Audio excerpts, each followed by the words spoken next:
দেশটা শেষ হয়ে যাবে। তো এই দেশটা তো এরা রাখবে না, কিছু শেষ করে দিবে এই দেশটা, কারণ এরা তো এই দেশটাকে ভালোবাসে না। এই দেশের প্রতি তাদের কোনো মায়া মহব্বত নাই, কারণ তো এই দেশটা দেখে নাই। এই দেশ জন্ম যেদিন জন্ম হয় অনেকের বাপেরই জন্ম হয়েছে না। তা এই কয়েকদিন আগেও বৈষম্য বিরোধী ছাত্র আন্দোলন নামে প্রতিষ্ঠিত হয়েছে, এবং এরা সবাই ছাত্র। কেউ এক স্টুডেন্ট ফর 2 ইয়ার্স, অথবা কেউ এখনো পাস করে নাই, স্টুডেন্ট হিসাবে তারা পরিচিত।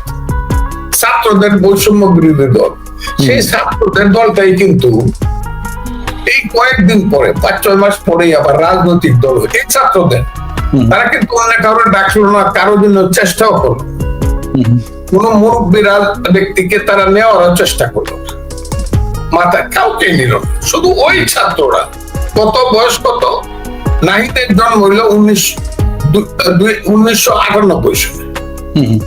তার জন্ম ইতিহাসটা দেখেন, এনআইডিটা দেখ, 1998 সন, 26 বছর বয়স। আক্তারের বয়স 27। ছাত্রদের একটা দল হয়েছে, এইটাকে রাজনৈতিক দল হিসাবে তারা নাম দিয়েছে। এবং অন্য যারা সব হলো তাদের চেয়ে ছোট, তাদের চেয়ে ছোট যারা, তারা তো কলেজে পড়ে, স্কুলে পড়ে। আমি জানি শুনেই বলতে পারি, স্কুলের ছেলেরা নাগরিক পার্টি করে, এবং এরা যে খুব আদর্শ প্রতিষ্ঠার জন্য করে তা না। প্রত্যেককে আশা দেওয়া হয়েছে এবং প্রত্যেককেই কথা দেওয়া হয়েছে যে তোমরা যদি এই দলটা করো, এইটা আসলে ইউনূস সাহেবের দল, এটাই সরকারে আসবে, তোমরা কেউ আর গরিবের মতো থাকবা না, তোমরা আর কেউ সাধারণ জামা কাপড় পরতে হবে না, সুটকুট পরে থাকবা, তোমাদের পকেটে টাকা থাকবে, তোমাদের নিজের স্বাস্থ্য ভালো হবে, পকেটের স্বাস্থ্য ভালো হবে, এই সবকে এই আশাটা দেওয়া হয়েছে। এবং এরা কেউ আর স্কুল কলেজে যায় না। 9 যে ছেলেটা দল করে, বা 10 ফার্স্ট ইয়ার সেকেন্ড ইয়ার, এরা কেউ স্কুল কলেজ যায় না। এরা নিজ হিসাবে ইউনূস সাহেবের অফিসে যায়, অথবা ইঞ্জিনিয়ার, রোডসের ইঞ্জিনিয়ার, অথবা ওয়াটার বোর্ডের ইঞ্জিনিয়ারের অফিসে যায়, অথবা প্রাইমারি স্কুলের যে ডিজির অফিসে, ডিজি না ডিপির অফিসে, সব অফিসে যায় ওদের কাজ। আর কেন্দ্রে যারা আছে তাদের কাজ হলো সচিবালয়ে যাওয়া। কেন্দ্রের কাজ হইলো কোটি কোটি, জেলার কাজ হইলো লাখে লাখ, আর থানার কাজ হইলো হাজারে হাজার। এই যে লোভে এবং লাভে একটা রাজনৈতিক দল সৃষ্টি হচ্ছে, যে রাজনৈতিক দলের ছেলেদের কারো বয়স 30 হয় নাই, সবার বয়স 26-এর নিচে বা 27-এর নিচে, 19-18 আছে। এই যে দল করতেছে পৃথিবীর মধ্যে একটা মানে ব্যতিক্রম ধর্মী তাজমহল আর কি, সপ্তম আশ্চর্য জায়গায় অষ্টম আশ্চর্য একটা দল যে তারা করতেছে। এই দলটার একমাত্র কাজ হইলো কিভাবে অর্থবিত্ত কামানো যায়। দেশটা শেষ হয়ে যাবে। তো এই দেশটা তো এরা রাখবে না, কিছু শেষ করে দিবে এই দেশটা, কারণ এরা তো এই দেশটাকে ভালোবাসে না। এই দেশের প্রতি তাদের কোনো মায়া মহব্বত নাই, কারণ তো এই দেশটা দেখে নাই। এই দেশ জন্ম যেদিন জন্ম হয় অনেকের বাপেরই জন্ম হয়েছে না। এদের তো পরের কথা, এরা তো এই দেশটাকে দেখতেছে লুটপাট করা যায়। আপনি দেখেন মানসিকতাটা দেখেন, একটা দল সৃষ্টি হয়েছে, সেই দলটা প্রথমে ইফতার পার্টি দেয় কোথায়? ইন্টারকন্টিনেন্টাল হোটেলে। খরচ কত? 1,27,00,000 টাকা। বলেন তো, আমি বকা দিব না? ফজলুর রহমান খুব রাগ করে কথা বলে। 1,27,00,000 টাকা দিয়ে একটা ইফতার পার্টি যারা করে, টাকার কথাটা আমি পরে আসি। এবং টাকা করতে আসে, আমাদের তো কান্ডা বন্ধ না, কান্ডা তো আমাদের খোলা। যারা টাকা দেয় এরা তো বইলা দেয়, তো যারা আইছিল আমরা তো না দিয়া পারি নাই। এই যে টাকা দেয় 1,27,00,000 টাকা দিয়ে যারা ইফতার করে, যারা একটা জানা যায় যাওয়ার জন্য যে 23 বছরের ছেলেরা যারা হেলিকপ্টারে যায়, 30,000 টাকা কম্বল দেওয়ার জন্য যারা 30 লাখ টাকা হেলিকপ্টারের ভাড়া দেয়। এই যে মানসিকতা, আমি এটা অন্যকে টাকার কথাটা বড় না, মানসিকতা। এরা তো কোনোদিন মানুষ হতো না, মানুষের গরিব মানুষের মানুষ হবে না, সাধারণ মানুষের মানুষ হবে না। ওই যে এখন আমি কথা বলতেছি সেগুনবাগিচায় বৈশা, আমার পাশে হইলো রমনা পাল। এই ছেলেরা না করলে এই পৃথিবী চন্দ্র সূর্য উঠতো না কোনোদিন, বা চন্দ্র সূর্য উঠলেও এই কিয়ামতের দিন উঠতো। এটা কিন্তু ঠিক না আপনারা যেটা বলেন। এই দেশের রাজনীতিতে, হাসিনা বিরোধী রাজনীতিতে 15 বছর আন্দোলনটা করছে মূলত বিএনপি এবং তার সঙ্গে যারা ছিল তারা। আর জামাত ইসলাম ফাঁকে ফাঁকে ছিল, ফাঁক এবং ফাঁকিতে ছিল, আচ্ছা একটু যান বাসায় ছিল, কারণ তাদের উপরে এরা খুব হাসিনা খুব আঘাত করতেছিল, ওই যে যুদ্ধ অপরাধী ইত্যাদি ইত্যাদি মিলে ফিলিয়া। জমিটা বিএনপি, আমি সবসময় জমি বিএনপি, বীজ বিএনপি, চারা লাগাইছে বিএনপি, নিরানি দিছে বিএনপি, হালি মাছ দিছে বিএনপি, পানি দিছে বিএনপি, ফসল ফলাইছে বিএনপি, কামলার টাকা দিছে বিএনপি। দানটা হলুদ হইছে, সেই হলুদ দানটা যারা কাইটে নিল আমাদের দেশে তাদেরকে বলা হয় দাওয়াল। তারা সবটা দাবি যদি আপনার বলেন তারা করে দিছে, এই জিনিসটা বড় বড় হয়েছে। এটা ইউনুস সাহেব বলে যে ছেলেরা আমার মালিক, ছেলেরাই আমাকে এই প্রধান উপদেষ্টা করছে। আপনারা যদি সারা বলে ফেলেন ছেলেরাই হাসিনারে তারাইছে, তাইলে জিনিসটা খুব ঠিক হবে না, এটা সঠিক না। ছেলেদের পিছনে মানুষ ছিল, মানুষের যে দল সেটা বিএনপি। এই ছাত্ররা পিছনেও কিন্তু ওই সাহসের পিছনে কিন্তু আরেকটা সাহস ছিল, সেই সাহস হলো এই দেশের সার্বভৌমত্বের প্রতীক যারা তারা। ওইটা না থাকলে কিন্তু ছাত্ররা এই সাহসটা দেখাইতে পারতো না, এবং সেই সার্বভৌমত্বের প্রতীকদের শেষ 72 ঘন্টা, আমি 72 ঘন্টা বললাম, 2, 3, 4, 5, তাদের 72 ঘন্টা তাদের যে রোল ছিল, আমি কি বুঝাইতে পারছি কিনা? সার্বভৌমত্বের প্রতীক তো বুঝে নেই। তারা যদি ওই যে আমি যেভাবে হাত বান্ধা বৈশা রয়েছি, এভাবে হাত বান্ধা বৈশা না থাকতো, তাহলে তো আমার পিছনে তারা যদি আইসা পড়ে বা তারা না আসুক, অন্য কি সাহস হইব? গুলি খাবো, আবার করবো, একটা মরু, কিন্তু আমি তো জয়লাভ করবো। এখানে জাতীয় এবং আন্তর্জাতিক কিনা বলছেন যে আমি আর্মিদেরকে বললাম যে তোমরা যদি এইরকম করো, এইরকম করো, এইরকম করো, তাহলে তোমাদেরকে কিন্তু আমরা শান্তি নেব না। কইছে না কথাটা? এগুলো জাতিসংঘ। আজকে জাতিসংঘ কি করে গেল? কালকে উনি কেন আসলে? ওনারা কে দাওয়াত করছে এবার লাগে? 7 দিনের জন্য করে আইসা বিয়ের বাড়ির মতো বেআইন মনে হয়েছে যে জ্যৈষ্ঠ মাসের আম খাওয়ার জন্য বেআইনের বাড়িতে বেড়াইতে আসছে। ব্যাপারটা কি? আমরা কিন্তু এগুলো এখন বুঝতেছি। যে আমি তো আবার ইংরেজি কইতে পারি না, আমি তো হাওড় অঞ্চলের মানুষ, তো একটা মানুষ আমার বেশি ইংরেজি বুঝিও না, পড়িও না, গরিব ঘরের ছেলে। মিটিউকুলাস না কি কইছিল ওই যে ক্লিন্টন ফাউন্ডেশনের অনুষ্ঠানে, যেখানে মাহফুজ আলমরে পরিচয় করা দিল, এই ছেলেটা হইলো কি মাস্টার মাইন্ড, তাই না? এখন তো বুঝতেছি যে ইউনুস সাহেব প্লেয়ারটা কিন্তু কম না। ইউনুস সাহেব কিন্তু সরল সহজ প্লেয়ার হিসাবে ফ্রান্স থেকে, প্যারিস থেকে উড়ে আইসা 8 আগস্ট 2024 সনে উনি শপথ নেন নাই। এত ফ্রি ফেয়ার না উনি, এত সরল সহজ করে আমার মহজ মিটিকুলাস। এখন কিন্তু মনে হচ্ছে, এবং তারই পরিণত এখন আবার খেলাটা ঘুরাইছে। এইটা ওই যে ends justify the means, this is political science। মানে রেজাল্টটাই প্রমাণ করবে, সর্বশেষ রেজাল্টটা। কথা না মাইনা যে আমরা কোনো গুলি করবো না, পাবলিকের বিপক্ষে যাবো না। আর্মি তো নিরামিষ খাইয়ে ফেলছিল। 2 তারিখ, 3 তারিখ, 4 তারিখ নিরামিষ বুঝি হয়ে গেছিল আর্মি। কেন? জাতিসংঘের প্রেসার ছিল। আর্মি যদি স্টেট গুলি চালাই, আর্মি কেউ করতো, আমি তো কই না যেটা গুলি চালা, কিন্তু এখানে আর্মির একটা রুল ছিল, জাতিসংঘের একটা রুল ছিল, আমেরিকার একটা রুল ছিল, ইউনুস সাহেবের একটা রুল ছিল।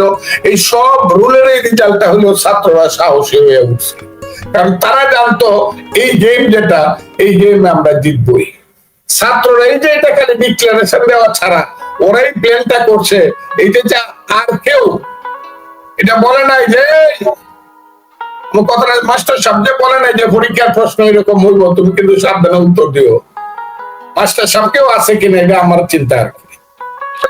সমস্ত ক্রেডিট ছেলেদেরকে দিতেছেন, 158 জনের মধ্যে কিন্তু একজনও মরে নাই যারা সমন্বয় ছিল, একজনও না। তাদের 158 জনের চেয়ে আমি ফজলুর রহমান জীবনের রিস্ক কম নেই নাই। আমি, আপনি এটা জানেন, বা আমি জীবন যে কোনো সময় আমি মরতে পারতাম, আমি নেই, কম নেই নাই। এখন বলেন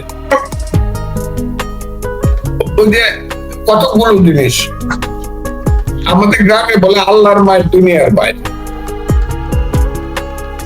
আবার ফিলোসফি বলে ট্রুথ মাস্ট বি প্রিভেইল। এবং প্রকাশিত হবেই। হবে। কথাটা বুঝেন আপনি? হবেই। যে ছেলেটা একদিন সবকিছুর দায়িত্ব নিয়ে হিজবুত তাহরির পর্যন্ত দায়িত্ব নিয়ে এই বঙ্গভবন থেকে বঙ্গবন্ধুর ছবিটাকে টেনে টেনে নামাইছে, আর যে ছেলেটা একদিন বলছে 47 সাল আর 24 ছাড়া কিছু বুঝি না, 71 কিছু নাই, তার নাম হলো মাহফুজ আলম। 71 মানি না, সেই ছেলেটা কিন্তু পরশুদিন বলছে 71, পরশুদিন আগেই বলছে 71ই আসল ফাউন্ডেশন এবং জামাতে ইসলাম হলো মুক্তিযুদ্ধের যুদ্ধাপরাধীদের সহযোগী। হয়েছে কিনা আপনি বলেন? তো আমি কেন বলবো? বলছে তারাই বলতেছে। আমি বলছি আল্লাহ আছে, আল্লাহ রসুল আছে, কোরআন আছে, তারা যে ধর্ম মানে আমি তাদের চেয়ে বেশি মানি। সত্য কিন্তু প্রতিষ্ঠিত হবে। সত্য হইল দেশে মুক্তিযুদ্ধ হয়েছিল, সত্য হইল মুক্তিযুদ্ধে 30 লক্ষ লোক মারা গেছিল, সত্য হইল বাঙালির 1000 বছর ধরে কোন রাষ্ট্র ছিল না বাঙালি। বাঙালির সারা জীবন 1000 শত বছর পরাধীন ছিল। বাঙালির মায়েরা বিদেশিদের অত্যাচারে অস্ত্র ধরে কান্ত আর বলতো ছেলে ঘুমালো, পাড়া জোড়ালো, বর্গি এলো দেশে, বুলবুলিতে ধান খেয়েছে, খাজনা দিব কিসে, ধান ফোরালো, পান ফোরালো, খাজনার উপায় কি, আর কটা দিন সবুজ করলো সন্ধ্যনেছে। বাঙালির মেয়েদের কান্নার কারণে যুদ্ধ করেছে তিতুমির, হাজী শরীয়তুল্লাহ, ফাঁসির মঞ্চে গেছে বাঙালির অনেক সন্তান। আমি নাম নাইবা বললাম। যুদ্ধ করেছে বাঙালির লাখো লাখো সন্তান, 30 লাখ লোক আত্মাহুতি দিয়েছে, 2 লাখ মা বোনের ইজ্জত গিয়েছে, সোনার বাংলা পরে ছাড়কার হয়েছে। এরপরে বাঙালির একটা জাতি রাষ্ট্র হয়েছে 1971 সালের 26শে মার্চ শুরু হয়েছে, 16ই ডিসেম্বর আমরা বিজয় অর্জন করছি। সেই বাঙালির অস্তিত্বকে, স্বাধীনতা সংগ্রাম এবং মুক্তিযুদ্ধকে যারা অস্বীকার করতে যায় তাদের মধ্যে তো পেশ লাগবেই, কারণ মিথ্যা তো প্রতিষ্ঠিত হইতে পারে না, তাহলে আল্লাহ তো ভুল হয়ে যাবে, আল্লাহর রাজত্ব তো ধ্বংস হয়ে যাবে যদি মিথ্যা প্রতিষ্ঠিত হয়। কাজে আল্লাহ কোনো না কোনো ভাবে সত্যকে প্রতিষ্ঠিত করার জন্য নিজেদের মধ্যে গন্ডগোল লাগায় হইলো বইলা দেয় যে জামাত ইসলাম হইলো যুদ্ধ অপরাধীদের প্রধান সহযোগী ছিল। তারাই তো লাগছে, আমি তো লাগছি না, আমি তো তাদের বিরুদ্ধে না, আমি ছেলেদের বিরুদ্ধে না। না কিন্তু আপনি বলেছেন যে তারা হচ্ছে জামাতের এক্সটেনশন, কিন্তু আমি আপনাকে জানাচ্ছি যে বলছি জামাতের এক্সটেনশন এখন বুঝে যাইতেছে আমি কথাটা কোথায় যেন একটা পেস লাগছে রে ভাই। তাহলে তারা কিন্তু বলছে যে 5ই আগস্টে যে আন্দোলনটা হয়েছে তার ভ্যানগার্ড ছিল ইসলামী ছাত্র, এটা কি বলছে কিনা বলেন? বলছে এবং জামাত ইসলাম যে জামাত ইসলাম যে ব্যাংক দখল করলো, জামাত ইসলাম যে সচিবালয় দখল করলো, জামাত ইসলাম যে ঢাকা বিশ্ববিদ্যালয় দখল করলো, জামাত ইসলাম যে হসপিটাল দখল করলো, জামাত ইসলাম যে রাজশাহী বিশ্ববিদ্যালয় দখল করলো, আরো কমু সব যে দখল করলো জামাত ইসলাম। আগে থেকে এদের মধ্যে বন্ধন না থাকলে বিএনপির মতো একটা দল কেন এখন রাস্তা রাস্তায় ঘুরবে? কয় বিএনপির ছেলেরা একটা পুকুর দখল করছে, একটা দোকান দখল করছে, একটা বাস স্ট্যান্ড দখল করছে, এইগুলা কয়ে বেড়ায়। কিন্তু জামাত এবং ছেলেরা তো সব দখল করে বসে আছে। আমি আপনাকে বলি, একটা ছেলের 4 মাসে 4 কোটি টাকার গাড়ি হয় কেমনে রে ভাই? কেমনে? কেন ছেলেদের এত টাকা পয়সা, বুক বিলাস, বৃত্ত, বৈভব হবে? আমি তো তাদেরকে দুর্নাম করতে চাই না, আমি তো চাই আমাদের ছেলেরা সুস্থ যে সাহস দেখাইছে এই সাহসিকতা নিয়ে মানুষের খেতে আইলে যাক, শ্রমিকের বস্তিতে যাক, গরিব মানুষের যে বস্তি আছে যেখানে মানুষ ঘুমায়, 60 লাখ মানুষ বাংলাদেশে ঘুমায় রেলওয়ে স্টেশনে, বস্তিতে, যেখানে রাস্তায় পড়ে দেয়। এই যে এখানে আমার বাসা থেকে 100 গজ দূরে রমনা পার্ক, আল্লাহর দোয়াই করে বলতেছি সবাই বলি রমনা পার্কে শীতের দিন গিয়া দেখবেন এটার যে পাশের যে রাস্তা আছে এখানে খালি মানুষ নামদারি জীব গুলা ঘুমায় থাকে শত শত। এই যে দেশ, এই দেশে আপনি শেরাটনে ইফতার করেন, এই দেশে আপনি হেলিকপ্টারে চড়ে করেন, এই দেশে 4 কোটি টাকার গাড়ি চড়েন, আর আমার বিশ্বাস করতে হবে যে আপনি গরিব মানুষের পলিটিক্স করবেন, মানুষের পেটের ভাত দিবেন, পরনের কাপড় দিবেন, গরিব মানুষের সন্তানের চাকরি দিবেন, এটা আমার বিশ্বাস করতে হবে। আপনার উপর আমার বিশ্বাস না রাখছে কি হবে? আমি তো চাই না। নিজে নেতৃত্ব করতে। আমার তো বয়স ৭৭, আমি তো মরে যাবো, আমি তো ছেলেরা নেতৃত্ব, কিন্তু ছেলেরা এমন হলো কেন? ক্ষমতায় যারা থাকতে চায়, আমি মন্ত্রিত্ব করব, আবার ইলেকশনও খারবো, আবার জনসভায় বক্তৃতা করবো, আমার দলের ভোট দেও, এটাকে বলা হয় কিংস পার্টি। আমি পার্টিটা মানি না, এটা হতে পারবে না। কিন্তু বিএনপি তো ছিল পিংস পার্টি। বিএনপির যারা সেদিনকে, আমি সেদিন ছাত্রলীগ করতাম, বিএনপির যারা কিংস পার্টি, আপনি এখন করেন, আপনি জবাব দিতে পারবেন তো? না, আমি এর উত্তর দেবো না, আপনি বিএনপির লোককে জিজ্ঞাসা করেন। আমি আপনার কাছে এটা মাপ চাইলাম, এই উত্তরটা দিলে পরে ভুল বুঝাবুঝি হইতে পারে, আমি দিব না। আমার তো একটা আচ্ছা, ঠিক আছে। হ্যাঁ, এখন কথাটা, হ্যাঁ, তারা যদি এটা বলে তাহলে বলো আমরা কিংস পার্টি করছি, এটাও স্বীকার করুক। তাইলে রাগ ডাক লুকোচুরি করার তো কোনো ব্যাপার না। আমি সবসময় বলি, আমি আরেকটা কথা বলি টিটু ভাই আপনাকে, পলিটিশিয়ান যারা হবে, নেতা যারা হবে, দেশ যারা চালাইবে, দেশ নায়ক যারা হবে, তারা স্ট্রেট কথা বলবে। স্ট্রেট কথা বলবে। গান্ধী বলবে কুইট ইন্ডিয়া, গোপন টোপন কিছু নাই, রাগ ডাক কিছু নাই, কানে কানে কোনো কথা নাই, কুইট ইন্ডিয়া, তুমি ছাড়ো, ইন্ডিয়া থেকে ভাগো, আমি দেশ ঠিক করবো। জিন্না বলবে আমি পাকিস্তান চাই, আর কিছু বুঝি না, স্ট্রেট। আমার কথাটা একদম পরিষ্কার। রাজনীতিবিদ শেরে বাংলায় কেন ফজলুল হক সাতক্ষীর শুনে বলবে আমারে ভোট দিলে কিন্তু আমি কৃষক প্রজা পার্টি করছি, আমি কিন্তু জমিদার রাখুন না, জমিদারি সিস্টেম বাতিল করুন। রহমান বলবে এবারের সংগ্রাম আমাদের মুক্তির সংগ্রাম, এবারের সংগ্রাম স্বাধীনতা, আমি ৬ দফা চাই, আমি বাংলার বৈষম্যের অবসান চাই। আমার কথাটা খুব বুঝে। এরা কেন রাগ ডাক করে কথা বলে? জিয়াউর রহমান তো বলছে I Major Zia do hereby declare the independence. এটা কি গলা চিপা দিয়া বলছে? জানতো তো যে এটা করলে ধরা পড়লে মারি ফেলবো পাকিস্তান, তারপর তো করছে।